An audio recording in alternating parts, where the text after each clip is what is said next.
واجتباكم وما جعل عليكم في الدين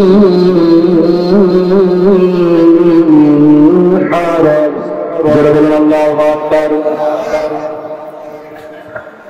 আমি আল্লাহ রাব্বুল আলামিন এই দুনিয়ার ভিতরে যাদেরকে পছন্দ করি তাদের ভাগ্যটা আমি ভালো রেখেছি।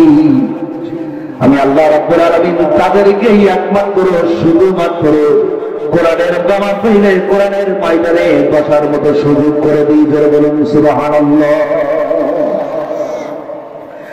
আল্লাহ রাব্বুল আলামিনকে বললাম, রাব্বুল আলামিন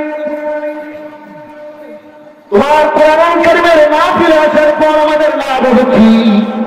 আল্লাহ পাক বলছেন, ওয়াইদা কুরিয়াল কুরআন ফাসতামিউ লাহু ওয়া আনসিতু লাআল্লাকুম তুরহামুন।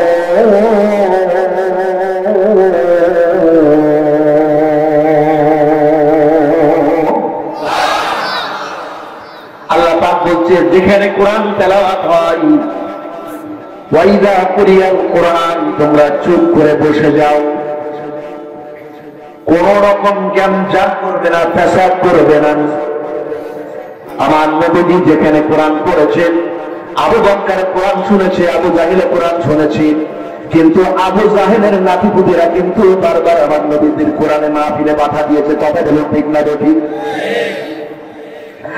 আল্লাহ রাব্বুল আলামিন বলেন, আমি আয়াতকে নাযিল করেছি, মুসলমানরাও কোরআন শোনেন, আবু জাহেলের নাতিপুতিরাও কোরআন শোনেন।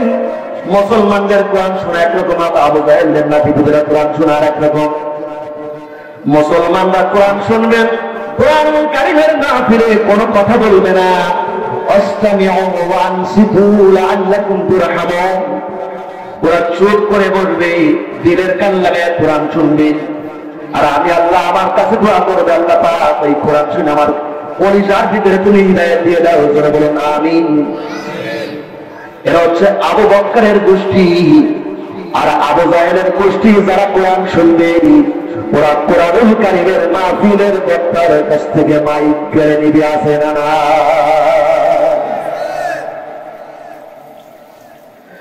আল্লাহ রাব্বুল আলামিন বলতেছে, তোমরা যখন কোরআনুল কারীমের মাহফিলে বসবেন, আবু বকরের আদর্শ, আমার নবীর আদর্শ, আলীর আদর্শ গ্রহণ করো, ওমরের আদর্শ গ্রহণ করো। চুপ করে বসে কোনো গান করো না, হট্টগোল করো না। লাআল্লাকুম তুরহামুন।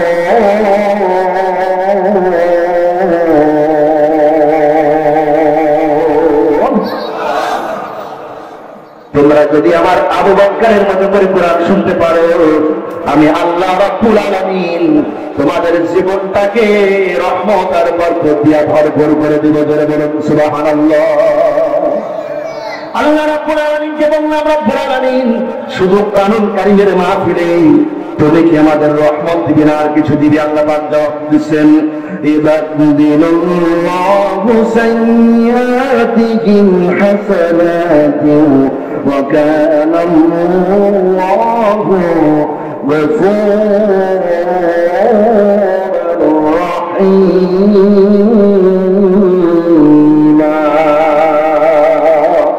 আল্লাহু আকবার। আল্লাহ রাব্বুল আলামিন বলছে, বান্দারে কোরআনুল কারীমের মাহফিলে যখন তুমি বলবে, তোমার 45 বছর বয়স, 25 বছর বয়স, ওই 25 বছরের জীবনে যতগুলি গুনাহ করেছো, তোমার এই গুনার খাতাটা উল্টিয়ে দিয়া আমি আল্লাহ রাব্বুল আলামিন ওই গুনার খাতার জায়গায় 25 বছরের সওয়াব তোমার আমল নামায় লিপিবদ্ধ করে দিব। জোরে বলুন সুবহানাল্লাহ।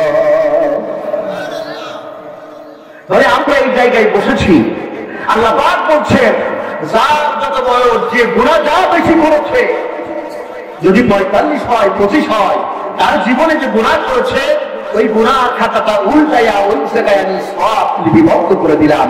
জোরে বলুন সুবহানাল্লাহ। আল্লাহ পাককে বললাম, রব্বুল আলামিন শুধু কি তুমি সওয়াব দিলে? আল্লাহ রাব্বুল আলামিন বলছেন, বান্দা তুমি যদি ওই কোরআনুল কারীমের মাহফিল থেকে তওবা করতে পারো, তাওবাতান নাসুহা, আমি আল্লাহ রাব্বুল আলামিন তোমাকে জান্নাতের মেহমান হিসেবে বাড়ির ভিতরে পাঠিয়ে দিব। জোরে বলুন সুবহানাল্লাহ। তাহলে কোরআনুল কারীমের মাহফিল শুনে দুইটা উপকার হবে। একটা হচ্ছে জীবনের গোড়াগুলি মাফ হয়ে যাবে, আলহামদুলিল্লাহ জোরে বলেন। আরেকটু জোরে বলেন আলহামদুলিল্লাহ। আরেকটা, আপনি যদি তওবা করতে পারেন, ওই গুনার সাথে সাথে আল্লাহ পাক আপনাকে জান্নাতের মেহমান হিসেবে কবুল করে নিবে। সকলেই বলুন আমিন।